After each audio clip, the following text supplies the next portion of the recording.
आइए हम प्रार्थना करें। धन्यवाद सर्वशक्तिमान जी परमेश्वर, आज का दिन शुरू करने से पहले हम आपके चरणों में आते हैं। बड़ी दीनता नम्रता के साथ हमारी आराधना, स्तुति, वचन का पढ़ना, सीखना, सब कुछ आपकी ओर से हो। प्यारे पिता, पवित्र आत्मा की अगुवाई हो, आप हमारे साथ हों, एक एक के साथ हों, एक एक को आशीष दीजिए। प्यारे पिता परमेश्वर, आपकी उपस्थिति हम चाहते हैं अपने बीच में। सारा आदर महिमा आपको मिले। धन्यवाद की भेंट को, इस विनती को आपके पुत्र यीशु मसीह के नाम में मांगते हैं, सुनिए और ग्रहण कीजिए। आमीन। आइए हम प्रेज एंड वर्शिप में जाएंगे। तारीफ तारीफ दिल के करो सारे तारीफ तारीफ तारीफ दिल के करो सारे तारीफ।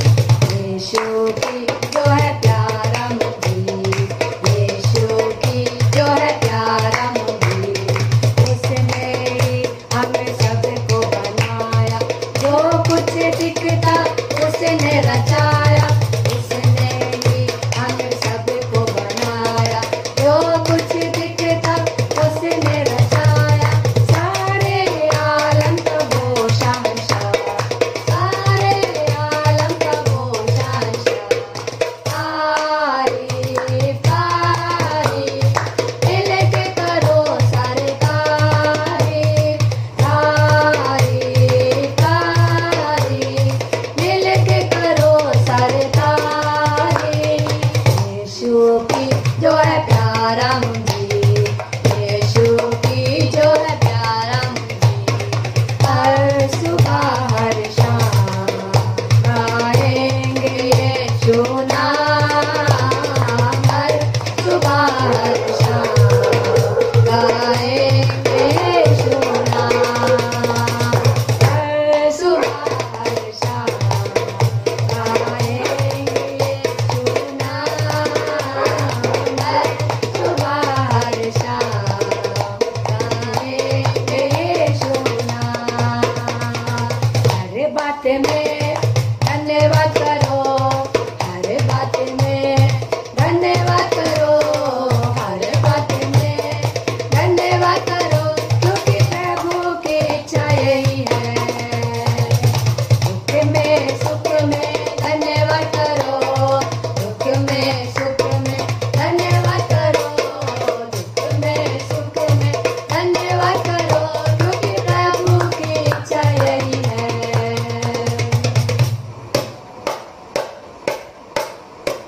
आइए अब हम कलाम में चलेंगे। Praise the Lord. परमेश्वर का धन्यवाद हो, एक बार फिर हम सब एक साथ जमा हैं, उसके नाम की स्तुति हो। धन्यवाद करते हैं कि उसने हमें जीवन दिया है और ये सौभाग्य दिया है कि हम सब मिलकर उसकी आराधना, स्तुति आज के इस पवित्र दिन में कर सकते हैं। आइए हम प्रार्थना करें।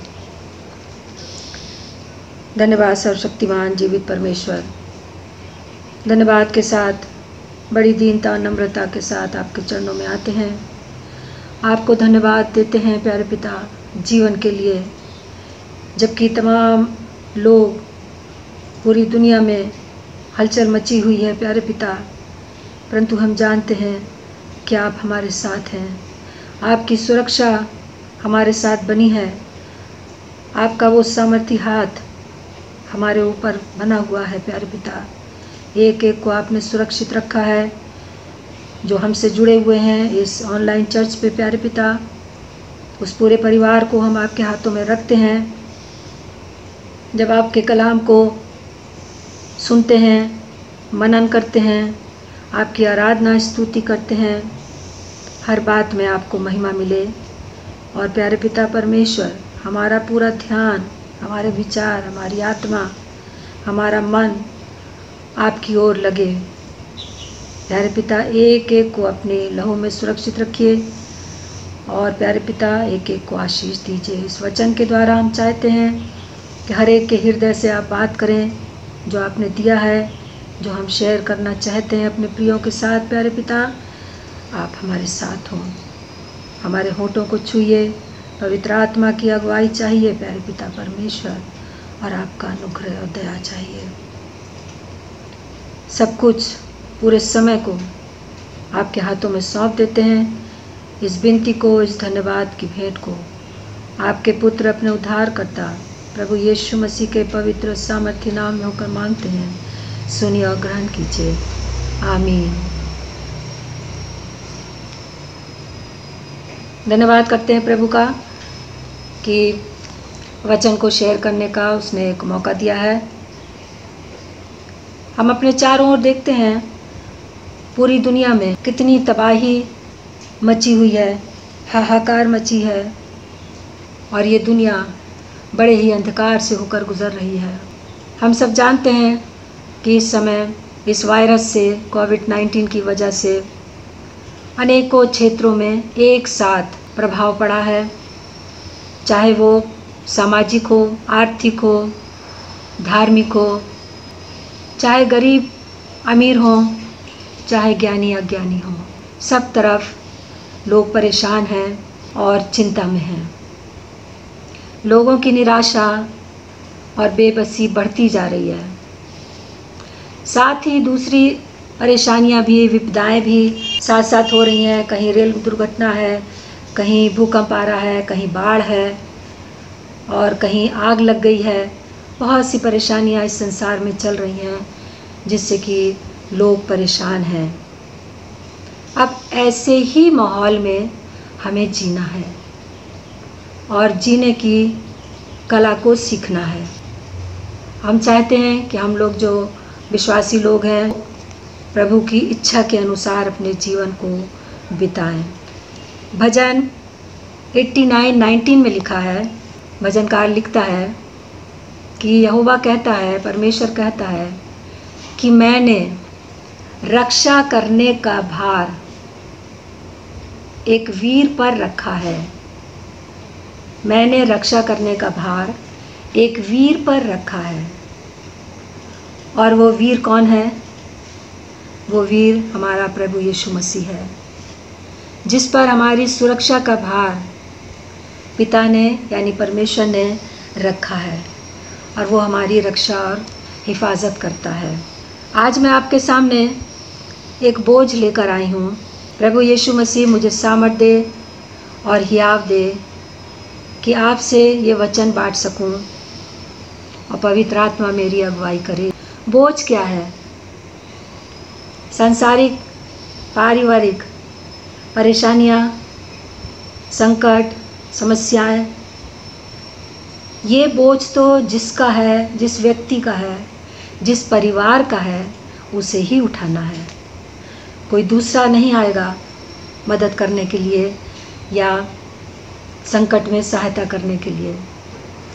तो ये बोझ तो एक सांसारिक बोझ है, परंतु मैं इस बोझ की बात नहीं कर रही हूँ। मैं आज उस बोझ की बात कर रही हूँ जो परमेश्वर ने मुझे दिया है। आत्मा बचाने का बोझ है। ये समय है कि बहुत सी आत्माएं बचाई जाएं, और ख़ास कर हम मसीही लोगों के लिए ये बहुत ही आवश्यक है कि हम इस बात पर ध्यान दें और पूरा अपना फोकस उस बात पर लगाएं कि हमको इन दिनों क्या करना है। हम विभिन्न कलीसियाओं में जाते हैं, वचन को सुनते हैं और लौट आते हैं। हमारा जीवन वहीं का वहीं है। ऐसा क्यों है कि हमारा जीवन वहीं का वहीं है? हम किस इस मन से किन विचारों को लेकर कलीसिया में जाते हैं? क्या हम ये सोच कर जाते हैं कि कलीसिया में हम संडे है इसलिए हमें जाना ही है, या हम ये सोच कर जाते हैं कि फ़लाने भाई या बहन आएंगे, 2 हफ्ता हुआ उनसे कोई मुलाकात नहीं हुई है, उनसे मुझे बहुत ज़रूरी काम है। हम अपने कामों को लेकर जाते हैं, हम किसी से मुलाकात की तमन्ना लेके जाते हैं, परंतु क्या हम ये सोच कर जाते हैं कभी और कह के परमेश्वर से, प्रभु यीशु मसीह से कि हम भवन में जा रहे हैं आपके, आपकी क्या इच्छा है, कौन सा वचन आप हमको देंगे, किस वचन से आप हमें आशीषित करेंगे, हमको वो वचन आप दीजिए। अगर हम इस मनसा से जाते हैं अपने दिल में इन विचारों को लेकर, तो अवश्य है कि वो वचन जो दिया जाता है वो हम पर प्रभाव डालेगा। और नहीं तो चर्च के बाद निकल के अक्सर हमने सुना है, लोग कहते हैं पास्टर से कि आपने बहुत अच्छा बोला। और पास्टर अगर पूछ ले कि भाई अच्छा बोला, कौन सी बात आपके मन को छू गई, कौन सी बात आपको बहुत अच्छी लगी, तो यही जवाब मिलेगा कि ये मत पूछिए पादरी साहब, बस सरमन आपका बहुत अच्छा था। परंतु असली बात क्या है कि वचन को ध्यान से सुना ही नहीं गया है, उस पर ध्यान लगाया ही नहीं गया है। तो प्रिय भाई बहनों, बच्चों, ऐसे वचन को सुनकर हम क्या करेंगे, सिवाय इसके कि हम दिखाएं कि हम आए हैं प्रभु के भवन में, हम अपनी प्रेजेंट लगा दें, वहाँ पर लोग देख लें कि अच्छा ये परिवार आया है, ये लोग आए हैं, पर आत्मिक रीति से हमें क्या फ़ायदा हुआ है? कुछ भी नहीं। तो इस बात का हमें बहुत ध्यान रखना है। पर ये छोटा सा परिवार, ये एक छोटा सा झुंड जो हमारा है, मैं चाहती हूँ इस झुंड का एक एक व्यक्ति, एक एक बच्चा इस कलाम को सुने। जिस संडे भी जो भी कलाम पेश करता है उसको ध्यान से सुने, क्योंकि ये समय जो हम अभी बोल रहे हैं आप कल सुनेंगे, और उसके बाद फिर उसके बाद जो कल आएगा उसमें भी आप सुन सकते हैं। उसके बाद जो दिन आएंगे आप जब चाहें तब सुन सकते हैं। परंतु जब हम लाइव बैठकर चर्च में सुनते हैं फिर हमको वो मौका नहीं मिलता है। तो इसलिए जब भी हम चर्च जाएं, कलीसिया में जाएं, अपने ध्यान को वहाँ पर लगाएं और परमेश्वर की इच्छा को मालूम करें।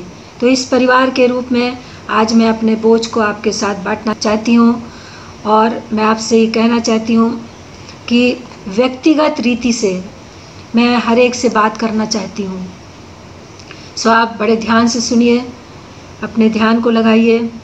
हम सब जीवित प्राणी हैं, हमारे अंदर प्राण है, सांस है, विचार हैं, विवेक है, भावनाएं हैं, आत्मा है, बहुत कुछ हमारे अंदर है। एक छोटा बच्चा जो पैदा होता है वो बोल नहीं सकता है। जब उसको भूख लगती है तो वो क्या करता है? एक बड़ा साधारण सा प्रश्न है, वो केवल और केवल रोएगा। जब भी उसको कोई तकलीफ़ होगी, उसको भूख लगेगी, प्यास लगेगी, वो केवल रोएगा। ना वो बोल सकता है, ना वो एक्शन कर सकता है, कुछ भी नहीं। और रोने की वजह है उसका दुख, उसका दर्द, जो केवल उसकी माँ या उसके घर के लोग समझ सकते हैं। तो वो अपने मन की बात को रोकर प्रकट करता है। जब हम किसी की मृत्यु का समाचार सुनते हैं, वो समाचार हमारे कानों में जाता है, कानों से हमारे मस्तिष्क में जाता है, हमारे दिमाग में, और उसके बाद वो हमारे हृदय में जाता है। और हृदय में वो जैसे ही पहुंचता है, हृदय अपनी प्रतिक्रिया शुरू कर देता है, अपने असर को दिखाना शुरू कर देता है। दुख की जो मन में जो असर पड़ा है दुख का, उसको वो दिखाना शुरू करता है। और कैसे? जिस प्रकार से उस बच्चे ने अपने दुख को प्रकट किया, बोल नहीं सका। या जब हम बड़ी मुसीबत में पड़ जाते हैं, किसी से सहायता मांगने जाते हैं, तो हमारे अंदर या हमारे ऊपर इतना बोझ रहता है कि हम जाके जब अपनी बात को उनसे कहते हैं तो वो बोझ हमारे दिल का, हमारे मन का, हम कैसे उनके सामने बयान करते हैं कि उन पर असर हो, वो हमारी बात को सच जाने कि हम गलत नहीं बोल रहे हैं या हम गलत उनसे कुछ ऐसी बात नहीं कह रहे हैं। वो इस बात को समझें कि ये व्यक्ति जो है ये बिल्कुल सच बोल रहा है। तो अपने मन की भावनाओं को, फीलिंग्स को हम कैसे दूसरे तक पहुंचा सकते हैं, या हम कैसे प्रभु यीशु मसीह के सामने अपनी फीलिंग्स को रख सकते हैं। उसका सिर्फ एक ही उपाय है और वो है आंसू बहाना। आज मैं इसी पर आपसे एक बड़े बोझ के साथ बात करना चाहती हूँ कि आंसू बहाना क्या है। सांसारिक रीति से दुख तकलीफ़ कुछ होता है तो हम आंसू बहाते हैं, और हमारे आंसू देखकर जो आसपास के लोग हैं, जो हमारे लोग हैं, वो प्रभावित होते हैं, जानते हैं कि इसके मन में बहुत दुख है। इसी प्रकार से मसीही जीवन में आंसुओं का बहुत महत्व है। यदि आंसू नहीं है हमारे जीवन में तो मसीही जीवन, कैसे हम मसीही जीवन की शुरुआत कर सकते हैं बिना आंसुओं के। एक मसीही और एक विश्वासी जीवन की शुरुआत केवल और केवल आंसुओं से होती है। वचन को हम पढ़ेंगे रेवोल्यूशन 7:17, रेवोल्यूशन 7:17। एक बड़ी भीड़, यहाँ यूहन्ना एक दर्शन देख रहा है जहाँ उसने बहुत बड़ी भीड़ देखी, क्योंकि मेमना जो सिंहासन के बीच में बैठा उनकी रखवाली करेगा और उन्हें जीवन रूपी जल के सोते के पास ले जाया करेगा, और परमेश्वर उनकी आँखों से सब आंसू पोंछ डालेगा। इसके अलावा हम देखेंगे रेवोल्यूशन 21:4 लिखा है, वो उनकी आँखों से सब आंसू पोंछ डालेगा और इसके बाद मृत्यु ना रहेगी और ना शोक, ना विलाप, ना पीड़ा रहेगी, पहली बातें जाती रहें। दोनों अध्यायों में, रेवोल्यूशन के इन दोनों अध्यायों में हमने देखा कि परमेश्वर का वायदा है अपने लोगों के आंसू पोंछ डालेगा। तो जब हम आंसू बहाएंगे नहीं तो परमेश्वर कैसे हमारे आंसू पोंछेगा। पृथ्वी पर रहकर परमेश्वर के लिए, प्रभु यीशु मसीह के लिए दुख संकट उठाना, अपने बोझ को उठाना, अपने सलीब को लेके चलना, उसकी सेवा में बहुत सी कठिनाइयों का सामना करना और उसके लिए बोझ से आंसू बहाना, लोगों के लिए आंसू बहाना, जब हम नहीं करेंगे तो परमेश्वर हमारे आंसू, प्रभु यीशु मसीह हमारे आंसू कैसे पोंछेगा। तो यहाँ पर आंसुओं का बयान है, और आंसू हम देखते हैं कई प्रकार के आंसू हैं।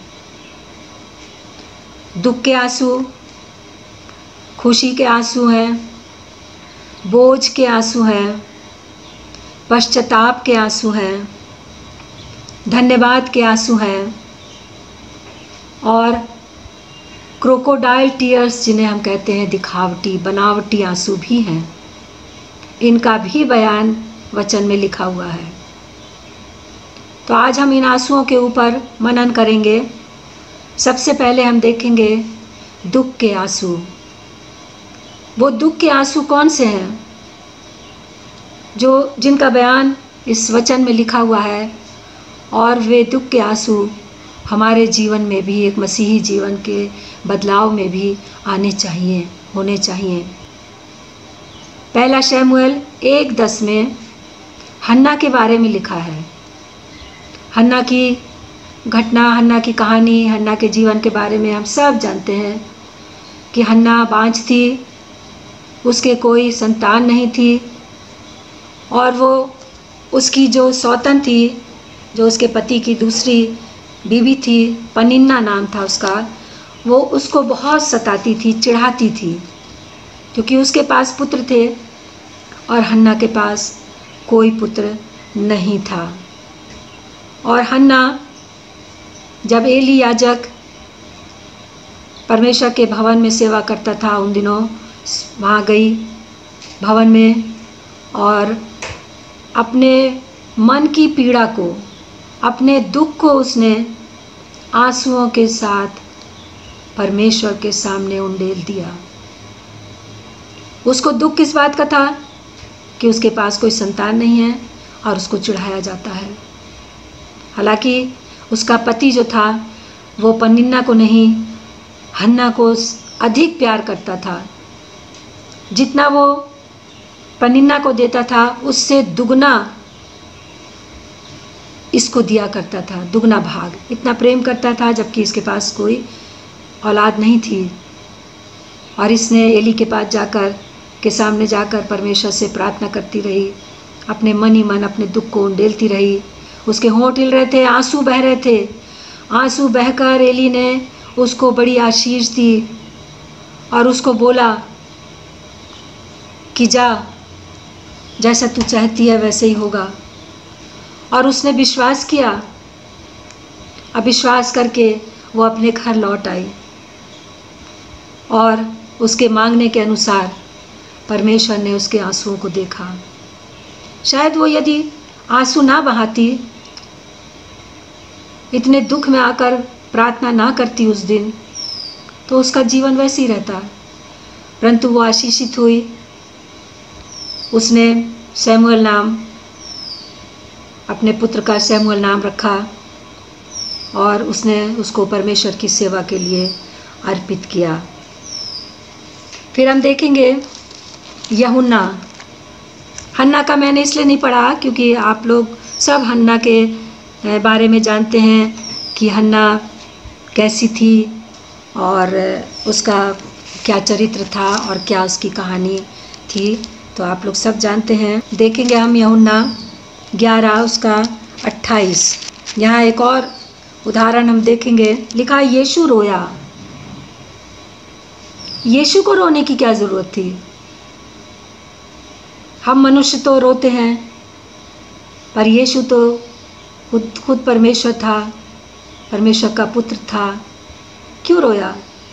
इसलिए कि वो भी हमारी तरह एक सुख दुख भोगी मनुष्य था।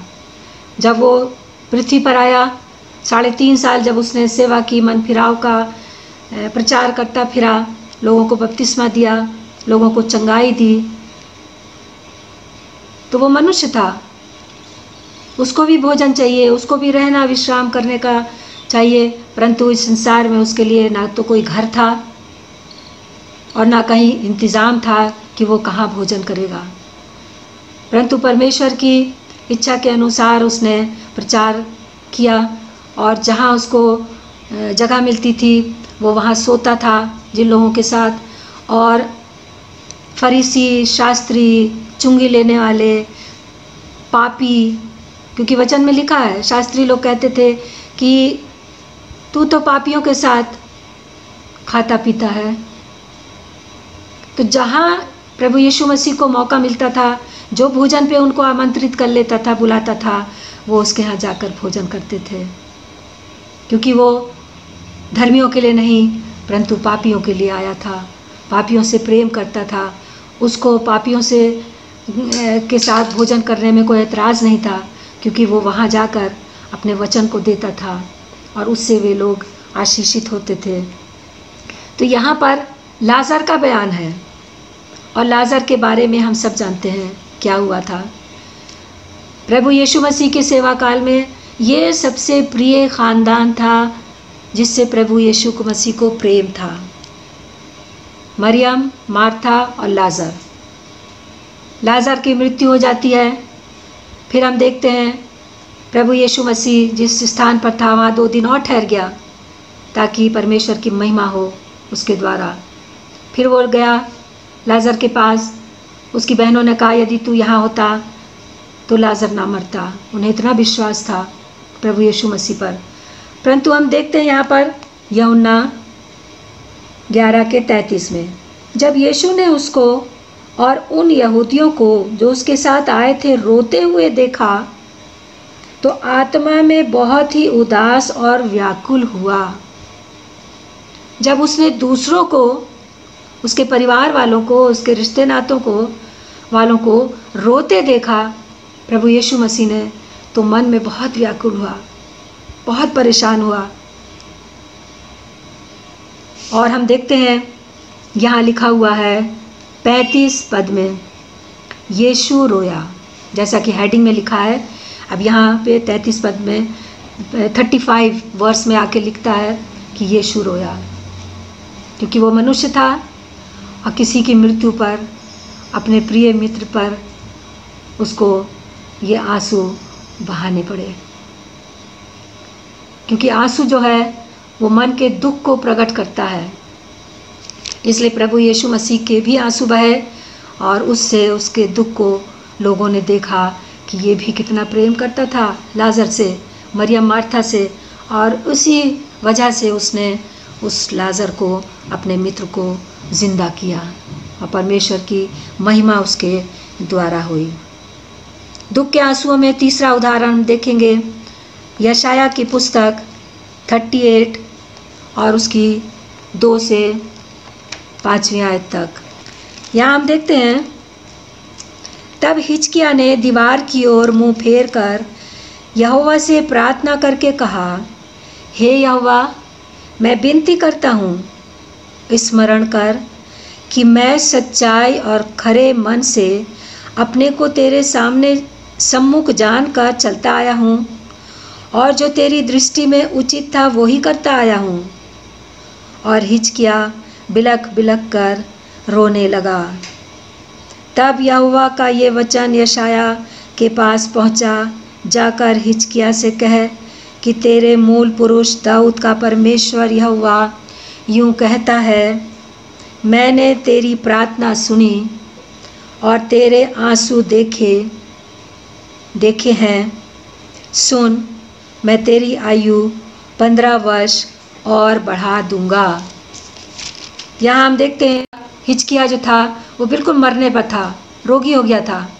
अब वो जान गया था कि अब मैं मर जाऊंगा, परंतु वो परमेश्वर के सन्मुख गया और बिलख बिलख कर रोया। उसने परमेश्वर से क्या कहा वो मैंने अभी पढ़ा आपके सामने, और परमेश्वर ने उसके आंसुओं को देखा। आंसुओं को उसने बहाया क्योंकि उसके मन में बहुत दुख था इस बात के लिए कि वो रोगी है और अब मर जाएगा। तब परमेश्वर ने उसके आंसुओं को देखा और उसको ना ही उसको चंगा किया, बल्कि उसकी उम्र को भी उसने कई साल बढ़ा दिया। उसको इतना आशीषित किया उसके बिलख बिलख कर रोने पर, उसके आंसू बहाने पर। परमेश्वर मन की स्थिति जानता है, मन की व्यथा को जानता है, क्योंकि वो स्वयं व्याकुल और उदास हुआ जब लाजर मरा। और ऐसे ही और भी बहुत सी घटनाएं हुई जो प्रभु यीशु मसीह के सामने आई और वो बहुत ही उदास हुआ।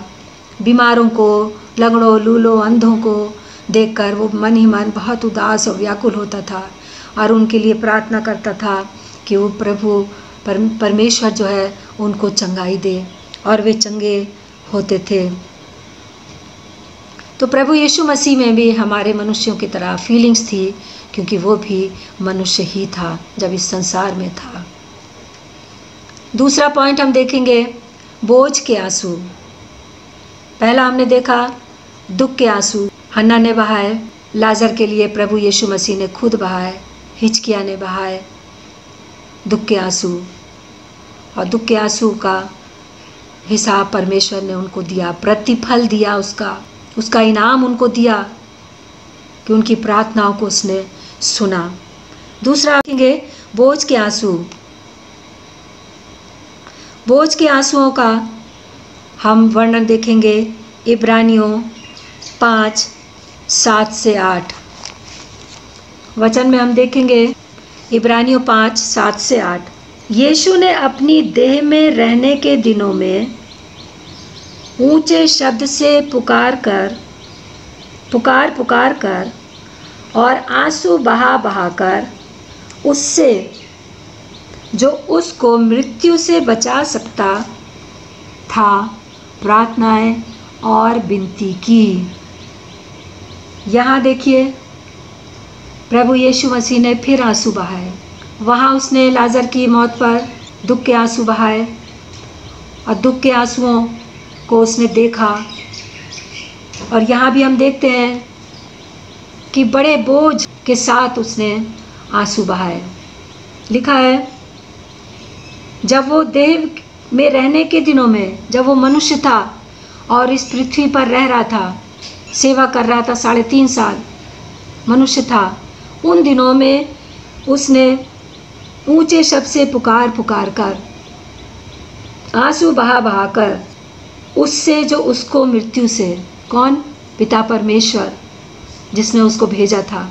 वो चाहता तो प्रभु यीशु मसीह को बचा सकता था और प्रभु यीशु मसीह खूब जानता था, परंतु उसने मनुष्यों के पापों का बोझ उठाया और इतना बोझ था उसके ऊपर संसार के पापों का कि उसने परमेश्वर के सामने आंसू बहा कर उससे प्रार्थनाएं और विनती निवेदन किया।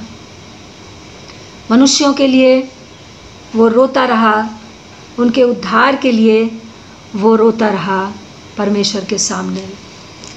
तो जब प्रभु यीशु मसीह बोझ के साथ आंसू बहा सकता है, तो हम और आप तो उसके लोग हैं, तो हमको भी क्यों ना ऐसा करना हो? क्यों हम इन बातों से वंचित रह जाएं, या क्यों हम इन बातों को ना सीखें कि जिस प्रकार प्रभु यीशु ने आंसू बहाए, हमारे भी आंसू बहने हैं। स्वयं बोझ के साथ परमेश्वर के सामने आना है। फिर हम देखेंगे लूका 23:27 और 28 पद। लोगों की बड़ी भीड़ उसके पीछे हो ली और उनमें बहुत सी स्त्रियां भी थीं और उसके लिए छाती पीटती और विलाप करती थीं। जब प्रभु यीशु मसीह को क्रूसीफाइड किया जाना था, ले जा रहे थे क्रूस पर चढ़ाने के लिए, तो बहुत सी स्त्रियां जो उसकी सेवा किया करती थीं उसके पीछे पीछे जा रही थीं और रो रही थीं, छाती पीट रही थीं, विलाप कर रही थीं, आंसू बहा रही थीं। और प्रभु यीशु मसीह उनको देख रहे थे, तो उन्होंने उनसे क्या कहा? हे यरूशलेम की पुत्रियों, मेरे लिए मत रो, परंतु अपने और अपने बालकों के लिए रो। प्रभु यीशु मसीह क्रूस पे चढ़ने जा रहे हैं और जाते जाते वो उन स्त्रियों को जो विवाहित थी, उनके बच्चे थे, उनको ये शिक्षा दे रहे हैं, उनसे कह रहे हैं मेरे लिए मत रो, मुझे तो ये बोझ उठाना ही है, संसार के पापों का बोझ, अपने पिता की आज्ञा को पूरा करना ही है, योजना को पूरा करना ही है। तुम जो इस संसार में रह जा रहे हो, रहोगे, अपने बाल बच्चों के लिए रो, अपने बालकों के लिए रो, यहाँ लिखा हुआ है। तो कह रहा है प्रभु यीशु मसीह कि हमको और अपने आप को अपने बच्चों के लिए बोझ उठाना है, बच्चों के लिए आंसू बहाना है। कैसे? जब हम खुद नहीं बचेंगे, या हम खुद नहीं बचे हुए हैं, या हमने खुद ही परमेश्वर के सामने, प्रभु यीशु मसीह के सामने कभी आंसू ही नहीं बहाए, तो हम अपने बच्चों के लिए आंसू कैसे बहा सकते हैं? जब तक इस बात को हम एक्सपीरियंस नहीं करेंगे कि हम अपने लिए, अपने गुनाहों के लिए परमेश्वर के सामने आए और माफ़ी मांगें और परमेश्वर उनको क्षमा करेगा, तब हमको हियाव होगा और तब हम उस स्थिति में अपने बच्चों के लिए रो सकते हैं और प्रार्थना कर सकते हैं और परमेश्वर के सामने उनको ला सकते हैं। और इसके लिए हमें पश्चाताप के आंसू बहाने हैं। ये तीसरा पॉइंट है। पहला था दुख के आंसू, हमने देखे, बोझ के आंसू, कितना बोझ था। इसके और भी हवाले वचन में हैं, अगर आप नोट करना चाहते हैं तो नोट कर सकते हैं। प्रेरितों के काम 20 अध्याय 17 से 19 पद और 31 पद। इसमें भी बोझ के आंसू बहाने का वर्णन है। किस प्रकार बोझ के आंसू बहाए गए। विलाप गीत में हम देखते हैं दूसरे अध्याय के 18वें पद में विलाप गीत में भी लिखा है बोझ के आंसू किस प्रकार बहने हैं, किस प्रकार हमें दूसरों का बोझ उठाना है। तीसरा, पश्चाताप के आंसू और मसीह जीवन की शुरुआत। लोग पूछते हैं आपको नया जन्म मिला है, इसका क्या मतलब है। निकोदेमस ने प्रभु यीशु मसीह से पूछा कि नया जन्म कैसे ले सकता हूँ, मैं अपनी माँ के गर्भ में कैसे दोबारा जा सकता हूँ। तो प्रभु यीशु मसीह ने उसको समझाया कि नया जन्म का क्या मतलब है। जब हम अपने पापों से पश्चाताप करते हैं और आंसू बहाते हैं और परमेश्वर से माफ़ी मांगते हैं, तब वो जो आंसू होंगे वो पश्चाताप के आंसू होंगे। और बिना पश्चाताप के आंसू के नया जन्म नहीं है और पापों की क्षमा नहीं है। मुख्य बात यह है कि पापों की क्षमा बिना आंसू बहाए नहीं है। रोज आप परमेश्वर से प्रार्थना करते रहिए कि हमने ये गलती करी है, परमेश्वर हमको माफ कर दीजिए। इतना काफी नहीं है। परमेश्वर दयालु है, भला है, अनुग्रहकारी है, सब कुछ है, परंतु जहाँ पश्चाताप का सवाल है वो हम और आपको व्यक्तिगत रीति से, इसीलिए मैंने शुरू में एक शब्द का प्रयोग किया था, व्यक्तिगत, पर्सनली। ये पश्चाताप के आंसू जो हैं ये पर्सनली हैं। ये बोझ के आंसू नहीं है कि हम दूसरे के लिए बोझ उठा रहे हैं, दूसरे के लिए प्रार्थना कर रहे हैं, पर ये पश्चाताप के आंसू हैं जो आंसू हमें और आपको बहाने हैं। और यदि हम पश्चाताप के आंसू नहीं बहाते हैं तो इसका मतलब है कि हम प्रभु यीशु मसीह का, हम परमेश्वर का इनकार कर रहे हैं। यदि हम प्रभु यीशु मसीह को अपना उद्धारकर्ता मानते हैं और उसके चरणों में आते हैं तो वो हमारे पापों को क्षमा करता है और हमको अपना बेटा बेटी बनाता है। पश्चाताप के आंसुओं में हम देखेंगे मत्ती 26 उसकी 75 पद। मैथ्यू 25:75। तब पतरस को यीशु की कही हुई बात स्मरण हो आई, मुर्ग के बांग देने से पहले तू 3 बार मेरा इनकार करेगा। और वो बाहर जाकर फूट फूट कर रोया। मैंने अभी बोला यदि हम परमेश्वर से पापों की क्षमा नहीं मांगते हैं, आंसू नहीं बहाते हैं, इसका मतलब है कि हम परमेश्वर का इनकार करते हैं। यहाँ पतरस के बारे में लिखा, उसने प्रभु यीशु मसीह का इनकार किया 3 बार और उसके बाद उसने पश्चाताप के आंसू बहाए। तो ऐसी स्थिति हम अपने जीवन में क्यों आने दें कि हम गलती कर लें और फिर उसके बाद पश्चाताप करने के लिए हमारे पास क्या है। तो क्यों ना जब हम गुनहगार हैं, हमने गुनाह किए हैं और प्रभु यीशु मसीह हमारे आंसुओं को देखकर हम पे तरस खाएगा, तो हम पश्चाताप करें और पश्चाताप के आंसू बहाएं।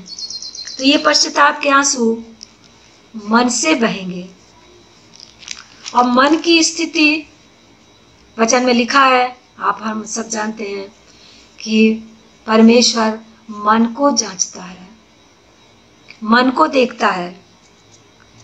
और यदि मन हमारा पश्चाताप से भरा है कि हमने कौन कौन से गुनाह किए हैं, अपने गुनाहों से पश्चाताप करिए, मांगिए प्रभु यीशु मसीह से, परमेश्वर से बोलिए कि हमने ये गुनाह किए हैं। एक बार और मैंने इस बात पर बोला था कि गुनाहों की लिस्ट आप रख दीजिए प्रभु यीशु मसीह के सामने कि मैंने ऐसे ऐसे ऐसे ऐसे गुनाह किए हैं प्रभु यीशु मसीह, जो शायद माफ़ी के योग्य नहीं है। परंतु जब आप आंसू बहाएंगे पश्चाताप के, तो प्रभु आपके मन की व्यथा को, दुख को, पश्चाताप को जरूर देखेगा और आपके मन की आवाज को सुनेगा, आंसुओं को देखेगा और उसका प्रतिफल आपको जरूर देगा। फिर आपका उद्धार होगा और आप उसके पुत्र पुत्री बन जाएंगे। सो मेरे प्रिय भाई बहनों, बच्चों, बिना आंसू बहाए हमारा उद्धार नहीं है, हमारा नया जन्म नहीं है, हम परमेश्वर के पुत्र पुत्री नहीं बन सकते हैं। तो पश्चातापी जीवन से हमने देखा कि मसीह जीवन की शुरुआत है। एक पापी स्त्री थी जिसका बयान वचन में लिखा हुआ है और उसने प्रभु यीशु मसीह के सामने अपने आंसुओं को बहाया। देखेंगे हम लूका, ये घटना भी सब लोग जानते हैं इसके बारे में। ये वही मरियम है जिसके बारे में लिखा है यहाँ पर, जो लाजर और मार्था की बहन है। क्योंकि वचन में एक जगह लिखा है जहाँ पर लाजर का बयान है कि ये मरियम जो है ये लाजर की बहन थी, मार्था की बहन है, जिसका बयान यहाँ पर लूका के 7 और 38 पद में लिखा हुआ है। और उसके पांवों के पास पीछे खड़ी होकर रोती हुई उसके पांवों को आंसुओं से भिगोने और अपने सिर के बालों से पोंछने लगी और उसके पांव बार बार चूमकर उन पर इत्र मला। ये घटना हम सब जानते हैं। उसने कुछ नहीं बोला। जिस प्रकार हन्ना ने प्रार्थना की थी, मुंह से कोई शब्द नहीं निकल रहे थे, केवल और केवल आंसू बह रहे थे।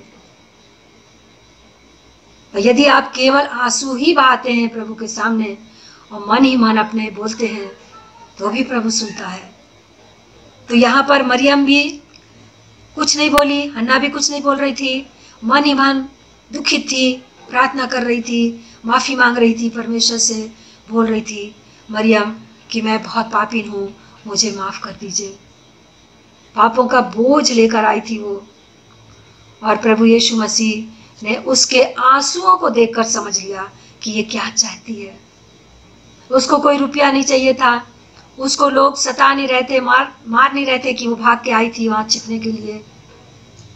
वो केवल और केवल जान लिया उसने कि प्रभु यीशु मसीह आया है भोजन करने के लिए, और वो बिना किसी से पूछे, बिना कुछ कहे घुसती चली आई थी घर के अंदर। और उसने जो घटना यहाँ लिखी है वो काम किया और आंसू बहाए।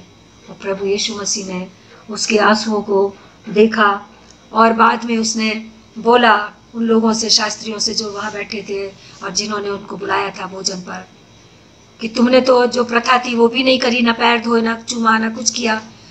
ये तो इसने आंसू बहाए और अपने बालों से पोंछ रही है।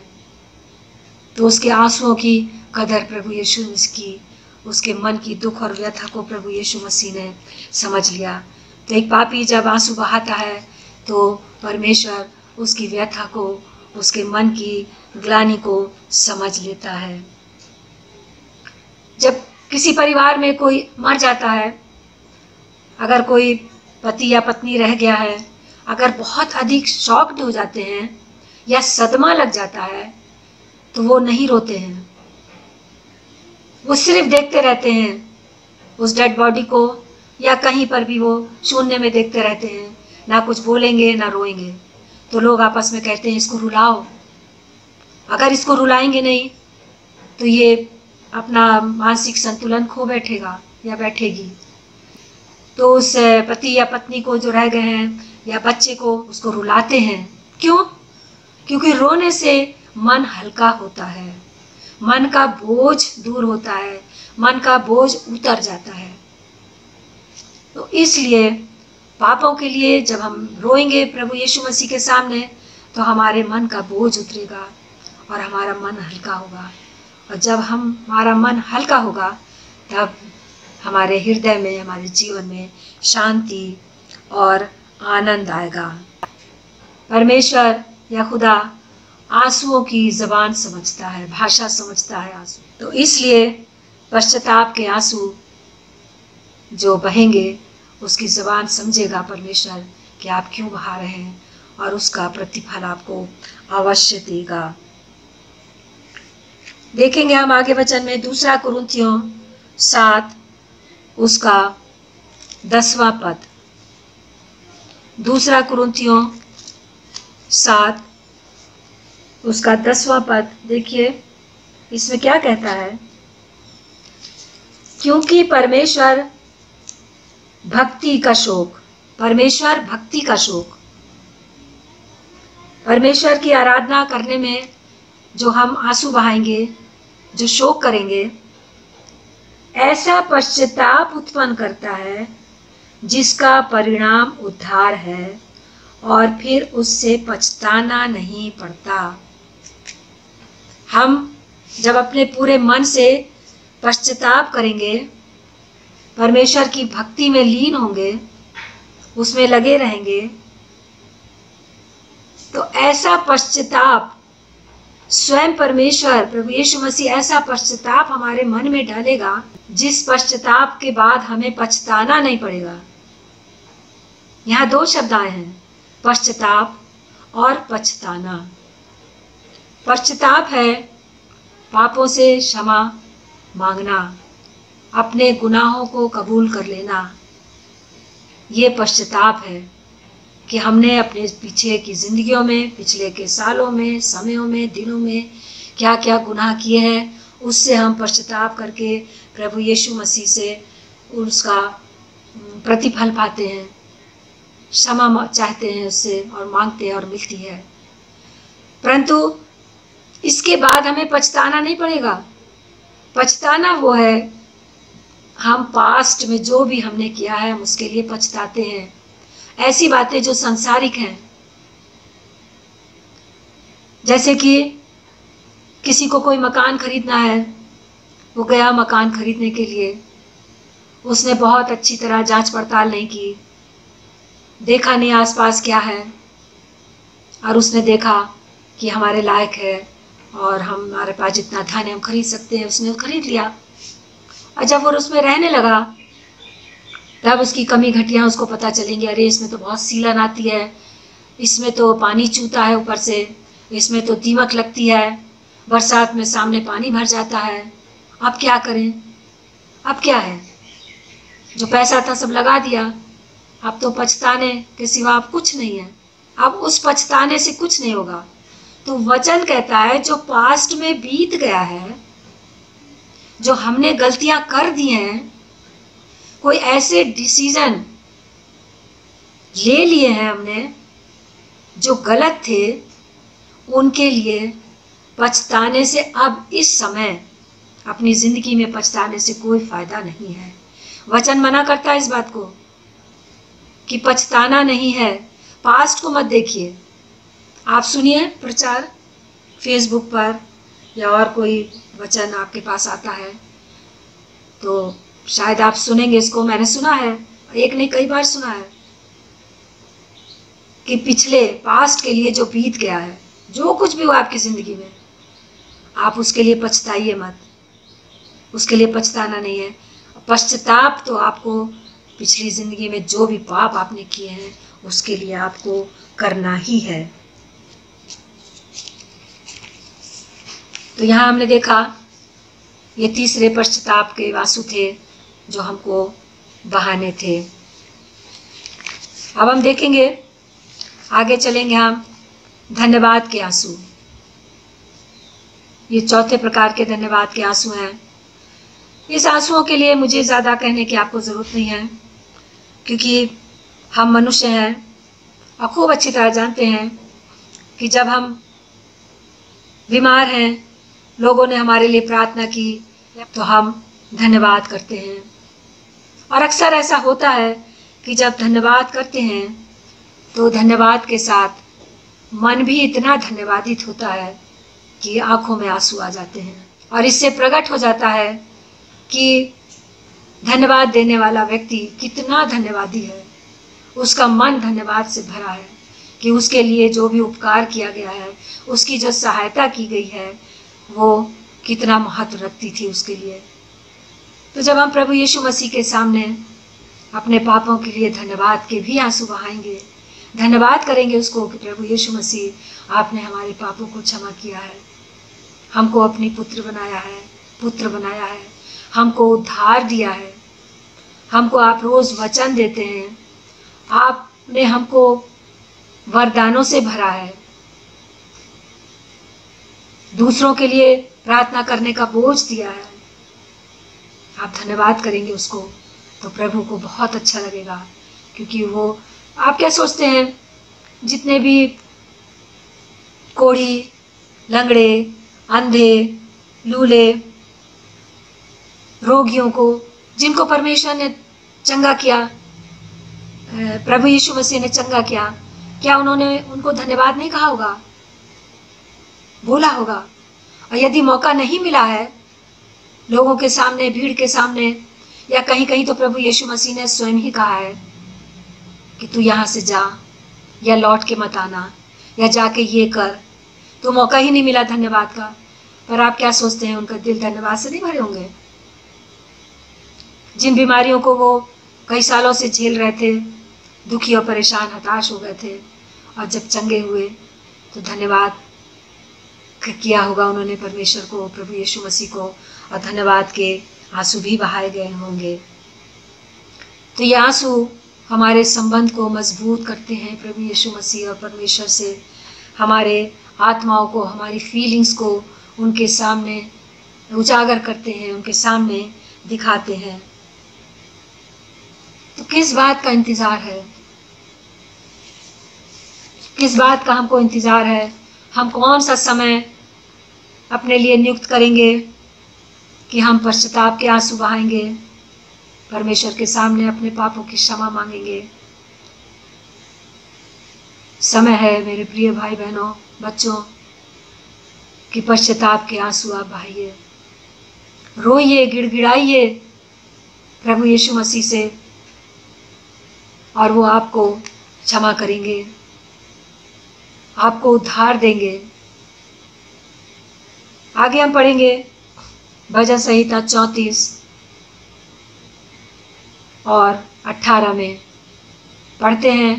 यहाँ पे मैं आपको बता दे रही हूँ, लिखा है, टूटे मन वालों के समीप रहता है। परमेश्वर टूटे मन वालों के समीप रहता है।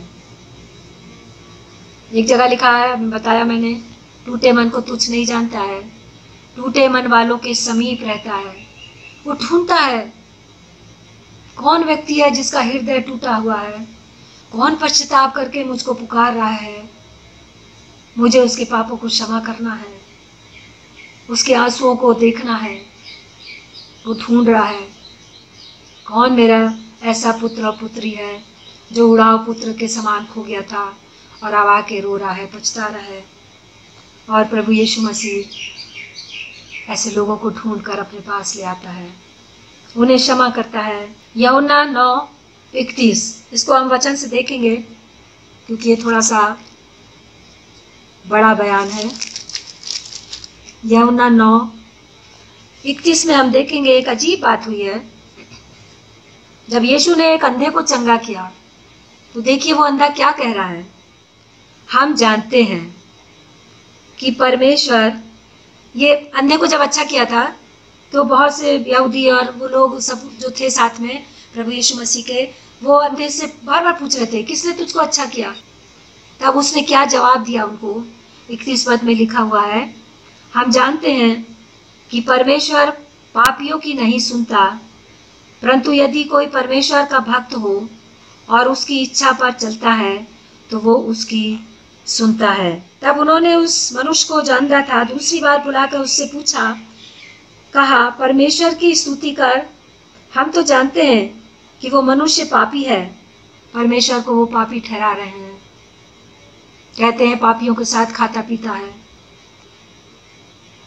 तो वो क्या कह रहा है अंधा, मैं नहीं जानता कि वो पापी है या नहीं, मैं एक बात जानता हूँ कि मैं अंधा था, अब देखता हूँ।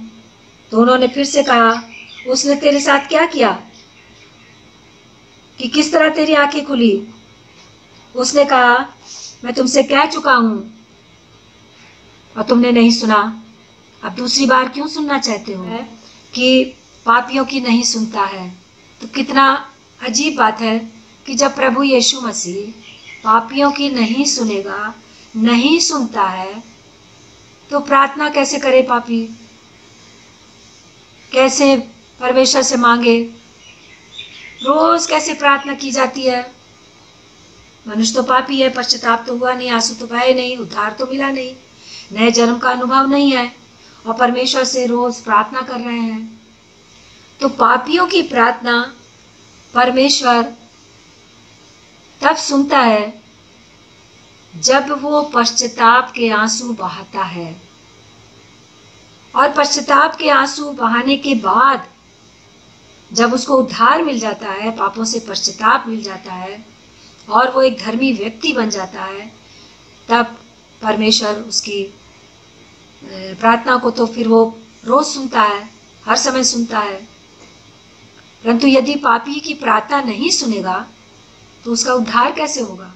कह रहा है परमेश्वर पापियों की नहीं सुनता है, परंतु यदि कोई परमेश्वर का भक्त हो, उसकी इच्छा पर चलता हो, तो वो उसकी सुनेगा। परंतु हम जानते हैं और कलाम से भी जानते हैं कि जब पापी परमेश्वर को, प्रभु यीशु मसीह को पुकारेगा, पश्चाताप करेगा, उन भावनाओं को, उस स्थिति में परमेश्वर पापी की सुनेगा और सुनता है, और उसको उसके सब कष्टों से छुड़ाता है और छुड़ाएगा। तो यहाँ पर हमने देखा कि किस प्रकार से आंसुओं के द्वारा हमारा मसीही जीवन शुरू होता है। हमें दुख के आंसू बहाने हैं, बोझ के आंसू, दूसरों के लिए, बच्चों के लिए बोझ के आंसू बहाने हैं। हमें परमेश्वर के सामने पश्चाताप के आंसू बहाने हैं। हमें परमेश्वर के सामने आंसू बहाने हैं। आंसू बहाए बिना हमारा आत्मिक जीवन आशीषित नहीं होगा, आगे नहीं बढ़ेगा। और एक हम देखेंगे, मैंने बताया था क्रोकोडाइल टीयर्स, इनके बारे में तो एक साधारण मनुष्य भी समझ लेता है, बोलता है कह रहे ये बनावटी आंसू रोता है, दिखावटी आंसू रोता है ये।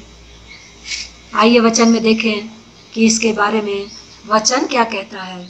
आमोस की पुस्तक में हम देखेंगे कि क्रोकोडाइल टीयर्स के बारे में क्या लिखा है। आमोस 5 और उसका 16वां पद। इस कारण सेनाओं का परमेश्वर प्रभु यहोवा यूं कहता है, सब चौकों में रोना पीटना होगा और सब सड़कों में लोग हाय हाय करेंगे। वे किसानों को शोक करने के लिए और जो विलाप करने में निपुण हैं, एक्सपर्ट है रोने में, उनका मामला भी ना हो, उनके घर में कोई दुख की घटना नहीं हुई हो, उन्हें रोने का कोई मतलब ही नहीं है, परंतु क्या है, रोने में निपुण है, अभ्यस्त हैं, उन्हें क्रोकोडाइल टीयर्स बहाने आते हैं। और देखिए क्या लिखता है, उन्हें रोने पीटने को बुलाएंगे और सब दाग की बारियों में रोना पीटना होगा। कह रहा है रोने वालियों को बुलाएंगे, रोने वालों को बुलाएंगे। और एक जगह और वचन में भी लिखा है कि रोने वालियों को बुलाया गया। तो राजा महाराजाओं के समय में विलाप करने के लिए, रोने के लिए किराए पे लोग बुलाए जाते थे जो रोने में एक्सपर्ट होते थे। रोने वाले का उनसे तो कोई संबंध नहीं है, उनके परिवार का नहीं है, उनका पिता माता कोई नहीं है, सगा संबंधी कोई नहीं है, परंतु उनको रोने के लिए बुलाया जाता है, उनके लिए उसको धन दिया जाता है उसके लिए, और वो इससे अपनी कमाई करते हैं। तो यह वचन कह रहा है कि परमेश्वर ने खुद कहा इस बात को। प्रभु यहोवा कहता है कि जाओ विलाप करने वालों को, जो एक्सपर्ट है रोने में, उनको बुला लाओ, वो रोएं इस समस्या के लिए, इन बातों के लिए, यहाँ पर रोएं और रोना और पीटना होगा यहाँ पर, और मैं उनके बीच में चलूँगा फिरूँगा, लिखा हुआ है। तो ये क्रोकोडाइल टीयर्स हैं। बहुत से समय बहुत से लोग दुनिया में ऐसे भी हैं जो आपके सामने तो रोएंगे कि बहुत दुख है उनको, आपकी परिस्थिति पर, आपके घर में गमी हो गई है, बहुत दुख है, रोएंगे और पीठ पीछे जाके हंसेंगे और आपकी बुराई करेंगे और बोलेंगे अच्छा हुआ इसके परिवार में ऐसा हो गया, अच्छा हुआ वो मर गया, अच्छा हुआ उस पर ये मुसीबत आ गई। तो ऐसे लोग भी हैं। ऐसे लोगों से हमें सावधान रहना है जो पीठ पीछे हमारी बुराई करके हमारे लिए दुख उत्पन्न करते हैं और अपने लिए भी नुकसान करते हैं। वचन में कितनी बार लिखा हुआ है, मन फिराओ, जागते रहो, प्रार्थना करते रहो। बहुत बार हम पढ़ चुके हैं, पर कितनी बार हमने इसको गंभीरता से लिया है कि हम मन फिरा लें, हम पश्चाताप। किस दिन का, किस समय का, किस घड़ी का हम इंतज़ार कर रहे हैं। तो मेरे प्रिय भाई बहनों बच्चों, जब आप ये कलाम को सुने तो आप सोचें अपने बारे में। यदि आपने पश्चाताप नहीं किया है, पश्चाताप के आंसू, एक एक आंसुओं को, एक एक पापों को गिन गिन का प्रभु के सामने माना नहीं है, पश्चाताप नहीं किया है, तो आप प्रभु के राज्य में दाखिल नहीं होंगे। आपको उद्धार नहीं मिला है और उद्धार बिना कोई परमेश्वर के राज्य में प्रवेश नहीं कर सकता है। और इसके लिए परमेश्वर धीरज धरता है, धीरज रख रहा है कि कौन कब पश्चाताप करे। आपको वो समय दे रहा है। जिन लोगों ने पश्चाताप नहीं किया है उनको वो समय दे रहा है कि वो पश्चाताप करें और अपने पापों की क्षमा मांगे।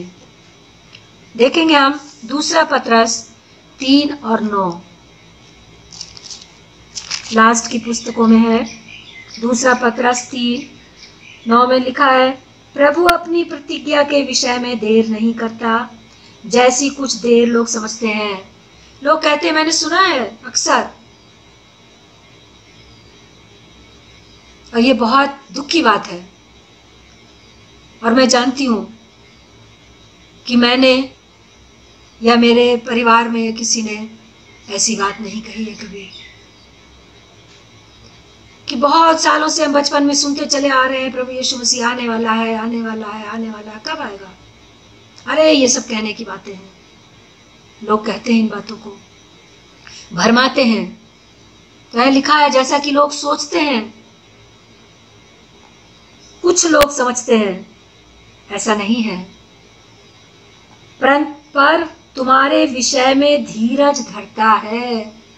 वो इंतजार कर रहा है, वो धीरज धरे है कब आप उसके पास आ जाएं, कब आप पापों से पश्चाताप करें, कब आप आंसू बहाएं।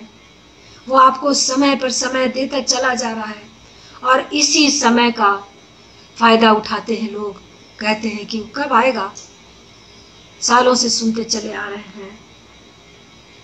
और नहीं चाहता कि कोई नष्ट हो। वो नहीं चाहता है कि चाहे कितना कोई पापी हो, वो नहीं चाहता है कोई मनुष्य नष्ट हो, क्योंकि वो पापों के लिए ही तो प्रभु यीशु मसीह संसार में आ गए। वरन ये कि सबको मन फिराव का अवसर मिले। वचन में एक जगह लिखा है, हर एक कान प्रभु के नाम को सुनेगा, तभी उसका आगमन होगा। और यहाँ वचन कह रहा है, सबको मन फिराव का अवसर मिले। सबको ये वचन सुसमाचार सुनाया जाएगा। इसीलिए कहा जाता है मसीही लोगों से कि हम प्रभु के दास हैं, सेवक हैं, प्रचारक हैं, और प्रभु के लिए हम काम करें, लोगों को बताएं। जब हम बताएंगे नहीं तो लोग सुनेंगे क्या, और जब तक सुनेंगे नहीं तब तक प्रभु यीशु मसीह का आना कहाँ होगा। तो हर एक कान उसके नाम को सुनेगा और तब उसका आना होगा। और वो धीरज धरता है इस विषय में। परंतु प्रभु का दिन चोर के समान आ जाएगा। ये तो हम सब जानते हैं, कब आएगा कोई निश्चित नहीं है। वचन में कहीं भी एक ये ऐसी ही बात है, एक ही बात है जिसके बारे में लिखा है कि पता नहीं है कि प्रभु का आगमन कब होगा। कौन से साल, कौन से दिन, कौन से महीना, कौन सा दिन, कौन सा क्षण, कुछ भी नहीं पता है। तो हम क्यों इंतजार करें जब हमको पता नहीं है। तो समय है कि हम मन फिराएं और परमेश्वर के सामने आए, प्रभु यीशु मसीह के पास आए। योना के दिनों में मन फिराव का परमेश्वर ने लोगों को अवसर दिया, और योना बाद में कहता, मैं जानता था पहले से कि तू मन फिराने के लिए धीरज धरे हुए है, तू क्षमा करने में सहनशील है, विश्वास योग्य है, तू भला परमेश्वर है। और तूने वही किया कि तूने उनकी गिड़गिड़ाहट को सुना, उनके रोने को सुना, उनके पछताने को सुना, पश्चाताप करने को सुना, और अपनी इच्छा बदल दी और उनको बचा लिया। तो ऐसा प्रभु है कि हम और आप आंसू बहाएंगे तो हमें वो बचाएगा। तो प्रभु हमको समय देता है और दे रहा है। तो इसलिए कह रहा है, वचन में लिखा हुआ है एक जगह पर कि धन्य है वे जो धार्मिकता के कारण सताए जाते हैं। हम और आप आंसू भी ना बहाएं, ना प्रचार करें, अपने घरों में आराम से की जिंदगी बिता रहे हैं, कंफर्ट जोन में रह रहे हैं, हर प्रकार की सुख सुविधा है, रहने की, खाने पीने की, घर में हर सामान है, उसको हम कहते हैं कंफर्ट जोन में हम रह रहे हैं। तो मसीही लोगों को कंफर्ट जोन से बाहर निकलना है, बाहर निकलना है, जहां हमें परमेश्वर के लिए दुख उठाना है। अभी हम पे सताव आया ही नहीं है, अभी हम पर सताव नहीं आया है। जैसा कि चाइना में देखिए पास्टर्स पे सताव आया है, एक एक पास्टर्स को पकड़ पकड़ के बांधा जा रहा है और मारा जा रहा है, और उनसे बोला जा रहा है इनकार करो, प्रभु यीशु का इनकार करो, और वो नहीं कर रहे हैं, उन्हें मारा जा रहा है। तो उन पे सताव आ रहा है, हम पे तो वो सताव है ही नहीं, अभी तो कुछ भी नहीं है, और हम बड़े आराम की जिंदगी जी रहे हैं, कंफर्ट जोन में बैठे हुए हैं अपने घरों में। तो ये मसीही जीवन ऐसे नहीं जीना है, हमें बाहर निकलना है। जिन लोगों ने परमेश्वर के नाम को, प्रभु यीशु मसीह के नाम को जाना सुना नहीं है, उनको सुनाइए, बताइए, अपने दोस्तों में, अपने जानने वालों को बताइए कि प्रभु यीशु मसीह कौन है।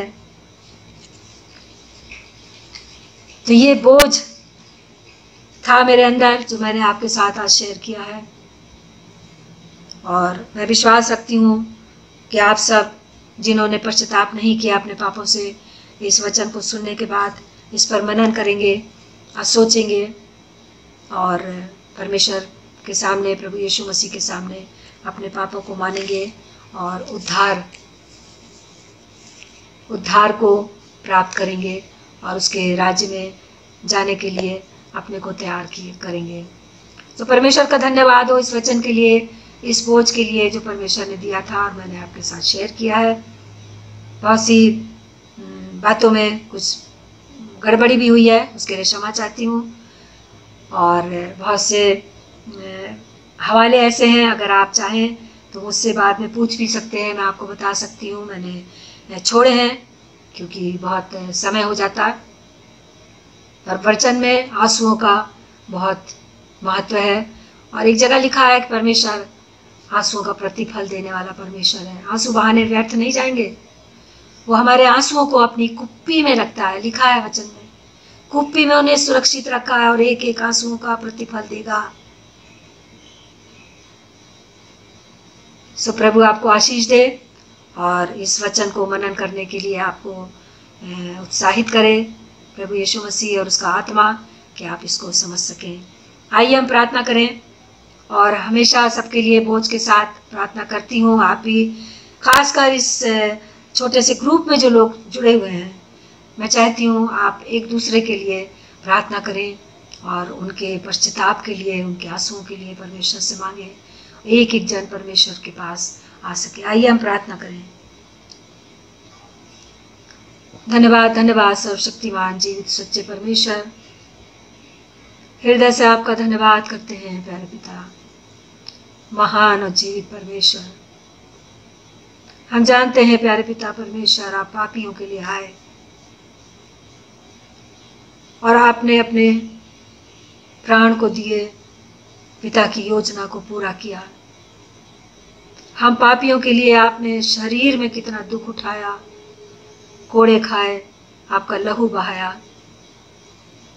आपने दुख सहा संसार में रहकर, और हम जो आपके कहलाते हैं, आपके नाम के कहलाते हैं, प्यारे पिता, हम कंफर्ट जोन में बैठे हुए हैं, आराम की जिंदगी जी रहे हैं। प्यारे पिता, ये जिंदगी हमारे लिए नहीं है जब तक हम अपने क्रूस को उठा के आपकी सेवा नहीं करेंगे।